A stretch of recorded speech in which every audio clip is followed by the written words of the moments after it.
Got it. And I remember, I think when we were working on the project, my project in October, I remember you saying that you're working on a music video, and literally in 2 weeks, there's this highly produced, very good quality video that's circulating around virally. Like, who does that? Like, how did that come to be? Well, I bumped into a mutual friend with a really talented young guy named Jason Williams, who shoots, directs, and edits music videos. And it was in the works before I talked to you very vaguely. But I'm the kind of person, man, once I put my mind on a goal, then I just have to get it done. But more than get it done, I have to have it done to the highest quality that I can manage. I hate hearing things like, and again, this is not any offense to anyone, but like someone who sees a video and they're like, wow, that's really good for like an unsigned person. Or they hear a song and they're like, wow, that's really good. I don't want to hear the for anything. I just want to hear that's good. Like you see Jay-Z, you would tell him that's a great video. I don't want it to be different because I'm not as financially successful as him. You know what I mean? So because of that, the Maybe Tomorrow video, the LA video, it just was about how do I make this the highest quality I can so that someone sees it and they don't think, oh, I knew that kid. He sat in my front row in my class. But it's like, wow, that's a dope video. In fact, it's doper than most of the stuff I'm seeing on MTV now. You know what I mean? Yeah. So I guess, like, nobody ever wants to talk about money, but money is one of those things that kind of, I think when you're first starting out and you're younger, that stops you from trying to pursue anything because you're like, how am I going to be able to afford to make a video? How am I going to be able to afford to do this, this, and this? Right. How did you kind of navigate that? I think for me, it just came down to being an adult. And what I mean by that is once I got my own apartment and stuff, it was, okay, now this is the difference between eating out every night and really just buying groceries and being able to learn how to cook one, but then some nights when I have a show at 3 a.m. that doesn't end till 3 a.m., it's, okay, I ate 2 hot dogs when I got in and went to sleep, and that was it. You know what I mean? And understanding that there's going to be things that I want to do that I can't do now, but I sacrifice those for a greater sacrifice is good for great. Exactly. Oh, that was perfect. You know, I heard that in the class. I'm like, I'm going to steal that. Because that's one of the things about being an adult. Like, you sacrifice good now for great later because you know the great's going to come. I have not mastered that yet. I'm still trying to get somewhere in the middle between good and great. Because it isn't always just food. You know what I mean? It could be, damn, all my friends are going out to drink for such and such's birthday. I really should be sitting in my room going hard on posting this video on Facebook and Twitter. And I just make that sacrifice to say, okay, I'm just going to stay in and do this. And while it may seem really menial that day, you never know who that one person who happened to see it, who happened to say, wow, I'm going to blast it. You know what I mean? You just never know. So. And so then how do you balance, though, like the friendship aspect of things where it's like if you are one of few of your friends who go as hard as you do, like how do you not neglect those relationships but still accomplish what you need to accomplish on your end? You do. I mean, and again, in trying to be one of those artists who tells it how it is, to answer your question, you don't get around neglecting friendships and family members. That's the reality. And I had to learn that from I watched a lot of interviews on people or talked to some, successful people.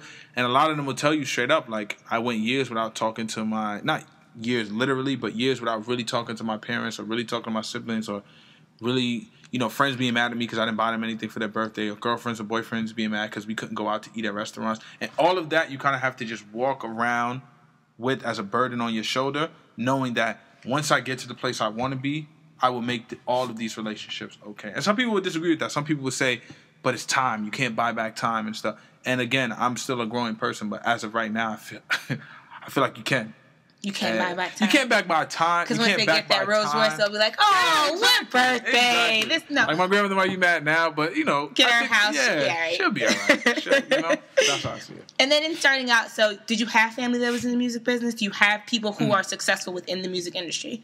I see where we're going. No, I was not. Okay. No, just checking that. So at some point along the way, you have to establish those relationships. Right. You have to, kind of figure it out. What form of mentoring or, help have you gotten in, getting to know the people and getting to the places that got you to where you are right now?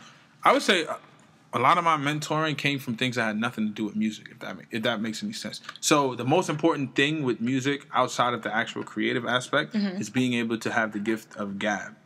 And the other thing I would say is outworking the person next to you. So many people think it's like, oh, they see it on TV. Oh, you're just in the studio all night. You make a song. That's like such a small percentage of trying to chase this dream. More than anything, it's, wow, this is New York City. 90% of the showcases that they have, you have to pay to be in the showcase, a couple $100, and then sell the tickets to 40, 50 friends in order to make some of your money back. That right there might discourage someone to say, you know what, F it, I'm not going to do it. I'm going to X, Y, and Z. But to me, it was like, okay, well, if that's what you have to do in this city, then that's what you have to do. You know what I mean? And so in those kind of the showcases and talking to people that, you know, professors in college and stuff, I just learned, like, there are ways to get around hurdles. You just have to be able to open your mouth to you know, to kind of find out how to do it. And I think a lot of artists don't. All they know is, I'm going to speak to the microphone because that's my talent. But it's like, no, your talent has to also be to talk to other people. Until you get to the point where you have managers and I don't know, agents and all that kind of stuff. And even then, I feel like if you want to be a respected businessman outside of music, you still need to be able to do that. You know, so. And then what would you say is the biggest challenge for you in balancing your full-time job with the music, right? Because you still need to have that income, at least for right now. That's a steady, stable, predictable income that you get to live, even if it's living at a very like basic level, like your rent, sneakers, and a Metro card. Like you still need that. So how do you balance, you know, if you have a show that you need to do, if you have a meeting that you need to take, but you have this job, like at what point do you say, all right, something has to go, it's going to be this? Right. I think I weigh this or that. So if I can sacrifice something at work, then I will sacrifice something at work. But what I have been blessed with is really good and understanding coworkers who will hold me down if the situation calls for it. But beyond all that, like if I'm talking to people who are trying to balance both, it's really about building a rapport at work. So let's say you get a job because you needed to finance your dream. Taking like 6 months, I would say, or something like that, to put your dream kind of to the side, never like in the back, but just to the side, and really busting your ass at your job so that people are like, wow, that person's a hard worker. It's almost like putting a veil over them. And then once they're like, we don't need to watch watching anymore, she's good. After that, then you're like, okay, now they're not on me. They're watching that other kid now. So now I could do X, Y, and Z. You know what I mean?